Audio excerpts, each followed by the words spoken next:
Hey everybody, this is Ali, your narrator. In this part of Yusuf's story, we meet him in an Egyptian prison, wronged yet unwavering, turning a place of iron bars into a school of faith, where his gift for interpreting dreams saves a cupbearer, warns a king, and opens the door to his own vindication and rise to leadership. From these dark corridors, he walks into the palace as guardian of Egypt's granaries, transforming personal pain into protection for entire nations, and quietly preparing the path for his broken family to be brought back together. Chapter 1. Walls of Stone, a Heart of Light. The door boomed shut behind Yusuf, sealing him into a space that smelled of damp stone and human weariness. The corridor was narrow, the cells small, their iron bars rough with rust. Somewhere down the passage, a man coughed. Somewhere else, someone muttered in restless sleep. Prisoners leaned against walls, eyes dulled by disappointment, by guilt, by the slow erosion of hope. For Yusuf, this was the third great descent of his life. First had been the fall into the well, then the shackles of slavery. Now came chains in a land whose language he had learned, but whose justice he had yet to see. Yet the calm on his face set him apart. He entered the prison with the dignity of one who knew that people may wrong him, but his Lord never does. In the beginning, the guards watched him with suspicion, as they did all new arrivals. He asked no special treatment, requested no privileges. He simply accepted the small space allotted to him and began to shape a life within its limits. He helped older inmates with their tasks, shared his food with those who had none, listened when others complained, and spoke only enough to comfort. His patience made the cramped cell feel less like a cage and more like a retreat. Slowly, a reputation formed, the foreigner with the gentle eyes, who did not curse his fate, who spoke of God as if God were not an abstraction, but a living presence. Men who had spent years steeped in bitterness felt strangely soothed in his company. Guards noticed that quarrels quieted around him, that those who shared his cell became calmer, less troublesome. They gave him small responsibilities, overseeing distribution of bread, keeping an informal record of cell counts. Yusuf did not see these assignments as favors from the jailers, but as opportunities from Allah. In a space where many felt forgotten, he understood himself to be deliberately placed. His life had taught him that what seems like a dead end may be a doorway in disguise. If his Lord had brought him here, then here too, something essential must unfold. At night, when the prison sank into a thick silence, Yusuf would turn inward. He remembered his father Yaqub and the stories of Ibrahim and Ishaq. He recited in his heart the praises of the one who had never left him. The darkness around him only made the inner light more visible. It was in that intimacy with Allah that his next gift began to clarify. Chapter 2. Two Dreams in the Dark. Among the prisoners were two newcomers who arrived one day under heavy guard. They were not ordinary offenders from the streets. Their clothing and bearing marked them as former servants of high rank. One had once poured wine at the king's table, the trusted cupbearer who guarded the royal drink from poison and impurity. The other had been the royal baker, entrusted with bread that appeared at the ruler's daily meals.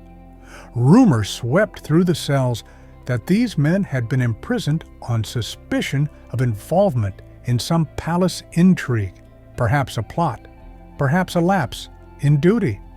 Whatever the exact charge, their fall from favor was steep. They entered the prison with the dazed look of men who had not expected their lives to turn so sharply.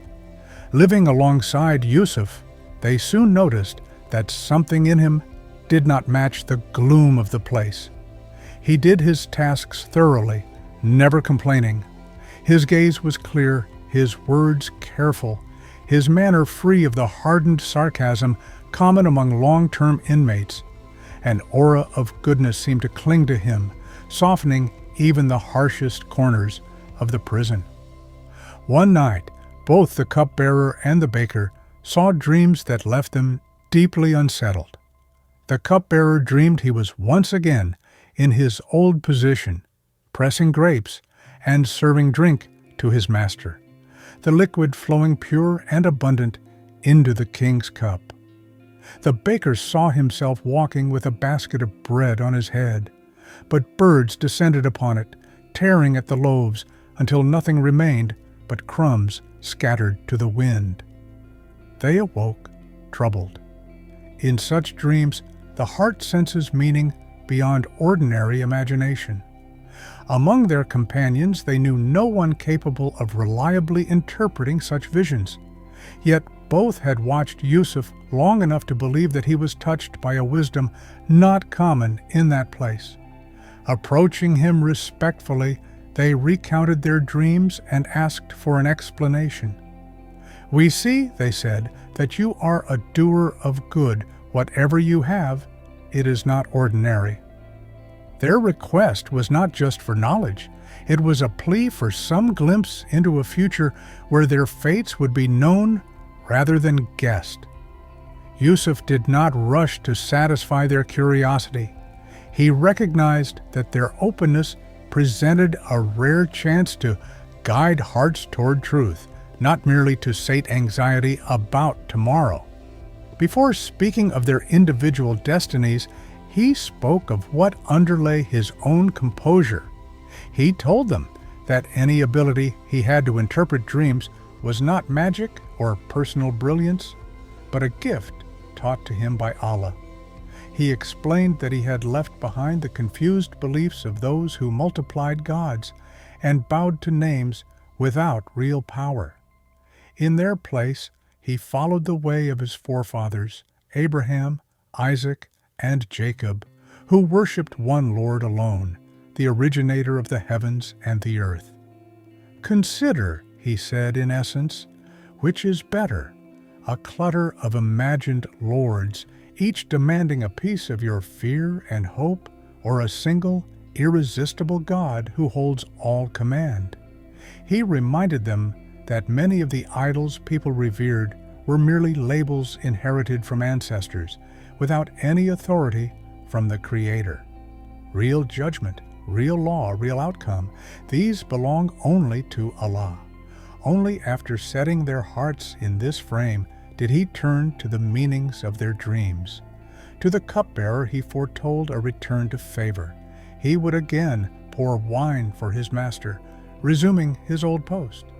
The dream of pressing grapes, he explained, signified restoration, a new chance after humiliation. To the baker, his voice grew more somber. The image of bread on the head, devoured by birds, pointed to a darker destiny. He would be executed, his body left exposed so that birds would eat from above, a sign of complete disgrace. The words were hard, but Yusuf did not dilute the truth. To pretend that both dreams meant good fortune would be to dishonor the gift entrusted to him. Events unfolded as he had said. The royal court examined the cases and decided accordingly. The cupbearer was reinstated, the baker condemned. Yusuf watched as the two men were taken from the prison, one walking out to freedom, the other toward his final hour. The precision of the outcomes confirmed to everyone who knew of them that Yusuf's interpretations were no guesswork. They aligned exactly with reality. As the cupbearer prepared to leave, Yusuf made a single request. He asked him, when restored to the king, to mention that there was in the prison an innocent man, wronged and forgotten. It was not a demand born of impatience, but a reasonable means, one that still acknowledged Allah as the ultimate disposer of affairs. But human memory is weak. Once back amid the splendors of the court, the cupbearer slipped easily into his old routines. The urgency of Yusuf's plea faded under the duties and pleasures of service. Days became months, months stretched into years. The man who had once promised to speak of Yusuf simply did not. In this apparent neglect lay another lesson for Yusuf. Release from prison would not come through a human tongue that remembered too soon, but through a royal dream that would require his insight and elevate him beyond anything he could have requested. Chapter 3: The King's Troubling Vision. In the palace of Egypt, far from the echoing corridors of the prison, the king slept upon fine linens in a chamber, cooled by carved stone and flowing water. One night, his sleep was pierced by a sequence of images so vivid that he awoke with his heart pounding. He saw, in that inner world where symbols carry weight, 7 cows, sleek and well-fed, emerging from the river or its lush banks. Their hides shone, their bodies heavy with health. Behind them came 7 other cows, gaunt and hollow, their ribs stark beneath their skin. To his astonishment, these thin creatures fell upon the fat ones and devoured them, yet themselves remained as wasted as before. Then the scene shifted. He saw 7 green ears of grain, full and ripe, standing tall. Beside them sprang up 7 dried ears, shriveled and brittle. The parched ears seemed to swallow the lush ones as if drought were consuming abundance. The king awoke shaken. He sensed that this was not a random nightmare born of overeating or illness. The images lodged in his mind with the weight of impending reality, as if the river of Egypt itself had spoken in the language of dreams. At dawn he summoned his advisors, priests, magicians, scholars, and officials. When they had gathered, he described everything he had seen, expecting that among such a gathering someone would decipher the message. They listened in perplexity. Some muttered that the dreams were jumbled, a confusion of images without coherent meaning. Others suggested that the king might have eaten heavily or slept in an unusual draught, producing strange illusions. None could offer a clear, confident explanation. Their evasions only deepened his unease. It is a frightening thing for a ruler to sense danger and find his supposed experts unable even to name it. In this climate of tension, the cupbearer's conscience stirred. As the king spoke of cows and grain, the servant's mind leaped back to the prison, to his own dream, to the baker's, and to the calm young man who had interpreted them both with unfailing accuracy. He saw his years of silence for what they were, a neglect not only of Yusuf, but of justice. Seizing a courageous moment, he stepped forward and addressed the king. He confessed that there was, in the prison, a man who had accurately foretold the fates of 2 inmates years earlier, his own restoration, and the baker's execution. If anyone could interpret such a puzzling dream, it was that man. The king, desperate for clarity, ordered the cupbearer to go at once and seek this prisoner's explanation. Thus, at last, the forgotten promise became a bridge between the shadowed cells and the glittering court. Chapter 4: A Plan for 7 Harsh Years. When the familiar face of the cupbearer appeared at the prison bars, Yusuf might have recognized both the passage of time and the fulfillment of an old hope. The servant greeted him with humility, explaining the king's distress and recounting the dream of the 7 fat cows devoured by 7 lean, the 7 green ears of grain swallowed by 7 dried.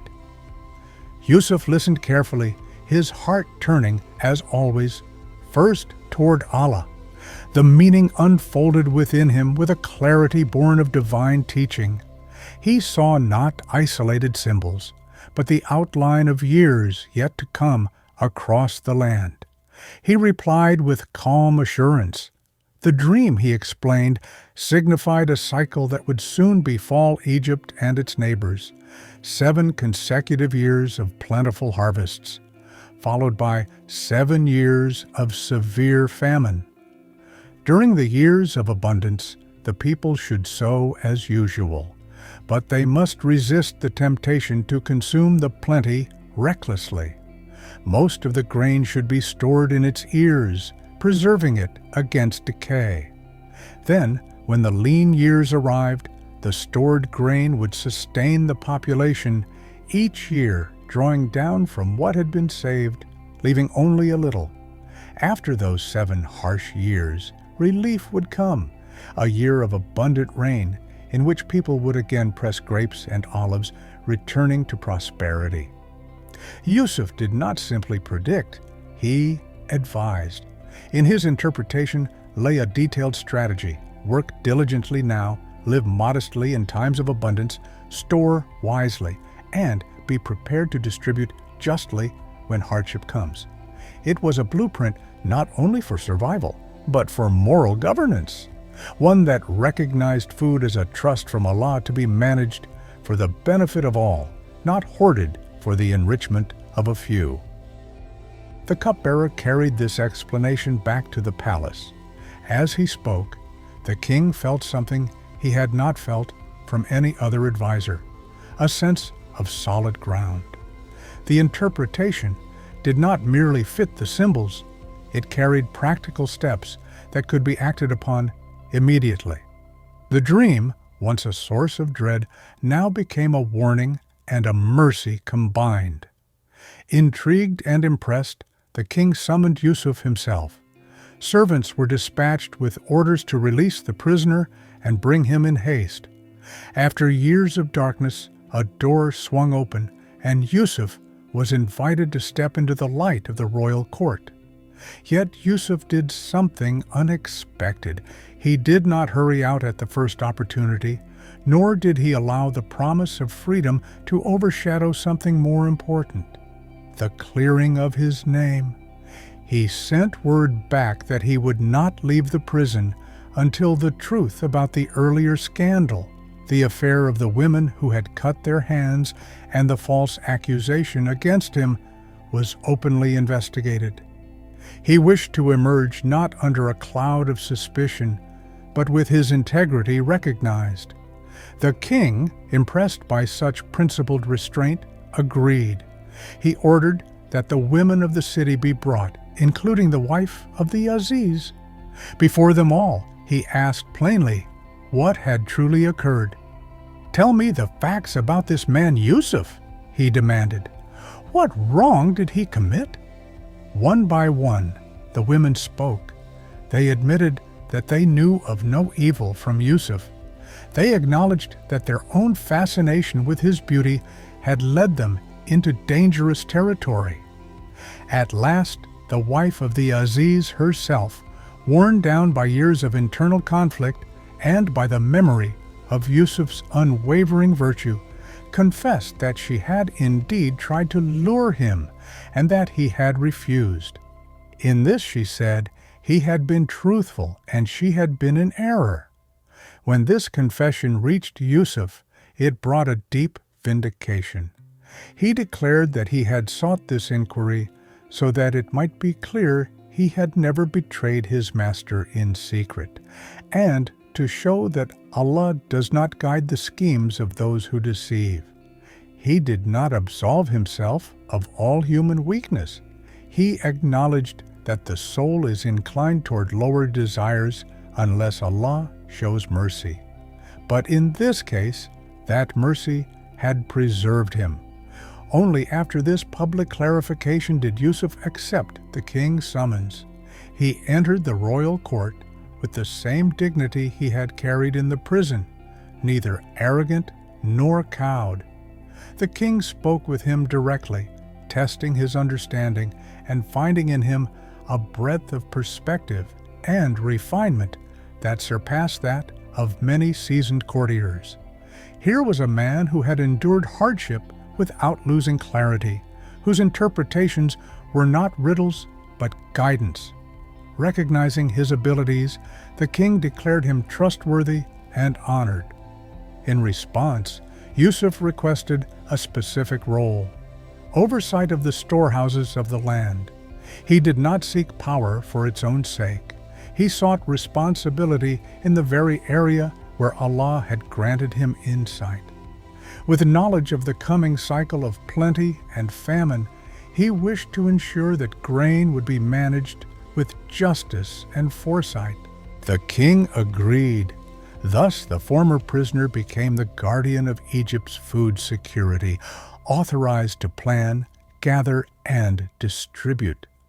The years of abundance began, and under Yusuf's careful management, the granaries filled. Fields were cultivated to their potential, but consumption remained measured. People learned to live well without excess, knowing that each full ear of grain they set aside was a shield against future hunger. Then came the famine. The Nile's waters did not rise as before. Crops withered, grasslands dried, and hunger gnawed at the edges of villages and cities alike. In lands beyond Egypt, in Canaan and elsewhere, the situation grew dire.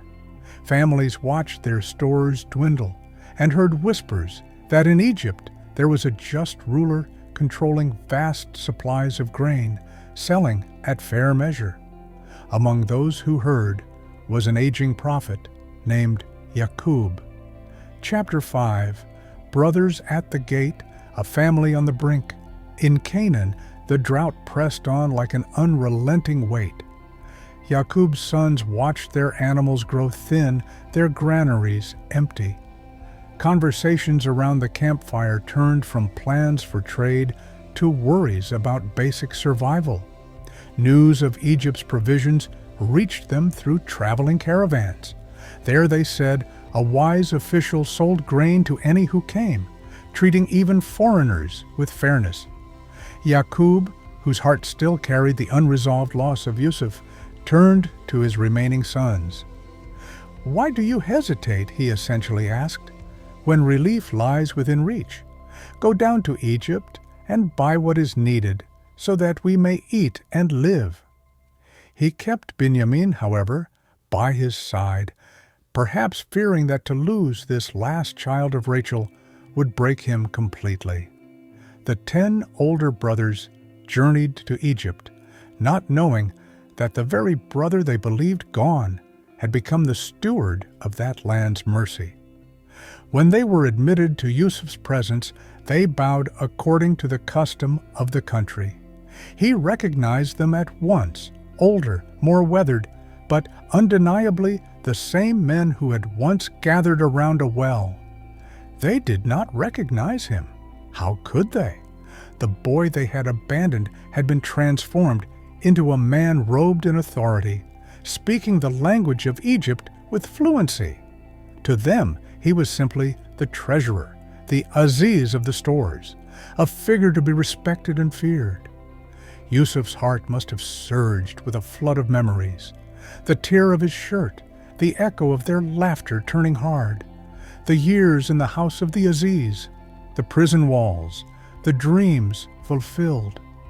Yet he mastered his emotions, reminding himself that Allah had brought this day not for personal revenge, but for a higher reconciliation.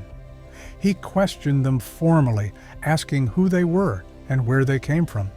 They told him they were brothers, sons of a noble prophet in the land of Canaan, come seeking grain because famine pressed upon their family. They mentioned another brother left behind with their aging father. Yusuf listened, his heart tightening at the mention of Yaqub and Benjamin. He supplied them generously with what they had come to purchase, giving full measure. Then he set a condition for any future trade. If they returned seeking more provisions, they must bring their youngest brother with them. Without him, no further grain would be sold to them, nor would they gain audience with him again. The brothers were disturbed. They knew their father's resistance would be strong. Yet the logic of survival pressed them. Yusuf, maintaining his role, held firm. Quietly, he instructed his servants to place the money the brothers had used for payment back into their sacks with the grain. When they discovered it at home, this act of generosity would both alleviate suspicion and draw them inevitably back. Back in Canaan, they poured out the grain before their father and told him of the stern but fair Egyptian official who had demanded Binyamin's presence next time. Yaqub's face clouded. The wound of Yusuf's disappearance throbbed anew. He recoiled from the idea of letting another beloved son leave with the same brothers who had failed him once. Yet, when the brothers opened their bags and found their payment returned untouched, Yaqub saw that the one they had dealt with was no ordinary man. Still, his fear for Binyamin's safety remained. Only when the famine grew more severe and the necessity of returning to Egypt became undeniable did he agree, after binding his sons with a solemn oath in Allah's name, that they would do everything in their power to bring Binyamin back. He reminded them that ultimate protection rests only with Allah, even as he offered what precautions he could. He advised them, when they re-entered Egypt, not to go through a single gate together, lest they draw unwanted attention. It was a practical measure born of both worldly wisdom and a deep understanding that human planning must always rest beneath Allah's overriding decree. So the brothers set out once more, this time with Binyamin among them, the bond of their vow heavy on their hearts. Ahead lay another meeting with Yusuf, one that would peel away the last layers of deception and bring buried guilt into the light. Chapter 6. From Prisoner to Protector, the Story's Lamp. The arc from Yusuf's entry into prison to his station as Egypt's treasurer is long, yet every step is stitched with the same thread, steadfast trust in Allah amid human treachery and forgetfulness. In the prison, Yusuf turned walls into a school of Tawheed, teaching two anxious men that meaning belongs to the one God alone. In the king's dream, he saw not an opportunity for personal gain, but a mercy for millions who would otherwise starve. In demanding that his innocence be established before leaving his cell, he showed that honor is worth more than haste. When power finally rested in his hands, he did not use it merely to comfort himself or punish those who had wronged him. He used it to ration fairly in years of plenty, to open storehouses in years of hunger, and to prepare the stage for a family's healing. The man who once had no control even over his own shirt now controlled the flow of grain across a region. Yet his first allegiance remained unchanged to the Lord who had guided him through wells, markets, palaces, and prisons. For every listener, this section of the story holds its own reflection. Some may feel imprisoned by circumstances or misunderstood by those with influence. Others may find themselves entrusted with authority after long struggle. Yusuf's journey through confinement and release, slander and vindication, offers a living pattern. In each state, the question is the same: how to remember Allah, act with integrity, and see beyond the immediate moment to the hidden wisdom of His plan. The young man who once sat in a dark cell, explaining dreams to two fellow captives, would soon stand at the center of a grander stage, interpreting the needs of nations. Yet whether in rags or in fine linen, in chains or in signet rings, he remained the same servant, whispering the same truth, that all power is entrusted, all insight is given, and all outcomes belong finally to the one who never forgets. For more stories that can help you relax, don't forget to follow our podcast for new episodes every Friday morning.